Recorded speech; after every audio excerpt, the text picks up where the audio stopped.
Is the armorer working for Moff Gideon? This is Exasperated Nerd Explains. The latest episode of The Mandalorian has revealed Moff Gideon's plan, but also made many fans speculate on if perhaps the armorer is working with him. Let's examine the evidence for and against this fan theory. First off, the episode is titled The Spies, but other than the opening discussion with Moff Gideon, there are no other spies that are readily evident. And the focus is not on this spy at all, so who are the spies?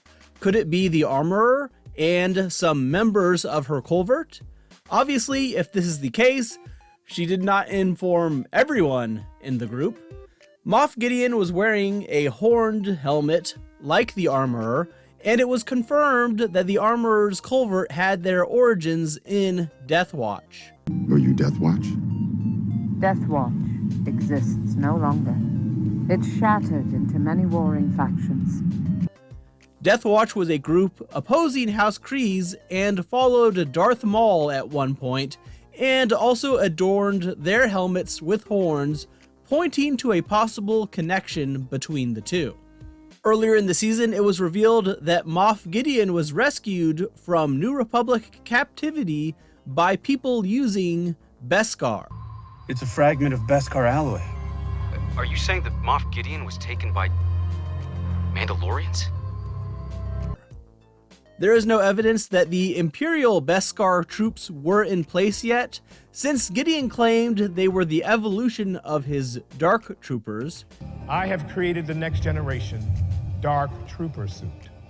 And it is hard to believe he could have created a new model of Dark Trooper while he was still in custody awaiting trial.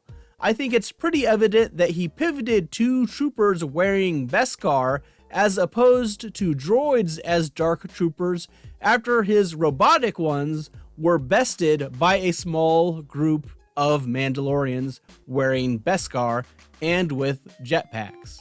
This makes it clear that he was likely rescued by actual Mandalorians. The armorer had been opposed to Bo-Katan, thinking she and her people had left the way. Bo-Katan Kryze was born of a mighty house, but they lost sight of the way. Before letting her join the culvert. It was then the armorer who told her to break the code that she believed in, telling her to remove her helmet. This immediately leads to Bo-Katan gathering the fleet of other Mandalorians. This could have been at the behest of Moff Gideon, wanting them to come back to fall into a trap and complete his purge. In but a few moments, the purge of Mandalore will be complete. And if you want to break into full conspiracy theory mode, this all could have been Gideon's plan, starting with the bombing of Bo-Katan's castle all the way to gathering the Mandalorians together. Thank you for gathering the Mandalorians into one place. The armorer also left the surface of the planet before encountering the Imperial troops at her own suggestion. These here are too weak to continue. We must return to the gauntlet, and I will ferry them back to the fleet in the morning. And after she departed, it kept showing the ship in a way that felt out of place. It felt like something was about to happen. During the episode, I thought since the atmosphere interfered with communications, it would be revealed that an Imperial fleet was already engaging the Mandalorian fleet when she exited the atmosphere, but nothing happened. Its mundaneness felt out of place and like it was setting up a reveal for the finale. The armorer is taking a ship full of people onto the cruiser, unknown people, and they could all be the titular spies. They could be faking their injuries and weakness, and this shuttle full of patients may actually be a boarding party. How could they have lived on Mandalore and even been to the Forge, but not noticed a giant Imperial installation right next to it? And it's not like they could have missed it since they've been living on the surface, and it opens up to the surface to allow the TIE interceptors and bombers to come and go. Before the report about the Mandalorians working together, Gideon had obviously already requested Praetorian guards from the Shadow Council as he walked from his report directly into the meeting. You'll have your reinforcements. And your guard. He needed them in order to help with the upcoming battle with the Mandalorians, but how could he have been so certain he would need them if this wasn't part of a plan? In the battle with the Imperial troopers, these surface Mandalorians were the first to evacuate away from Gideon's forces, minimizing their need to shoot at their allies.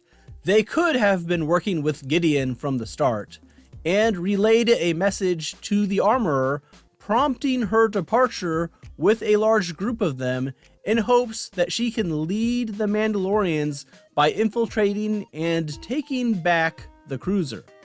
Or most of these also have other explanations.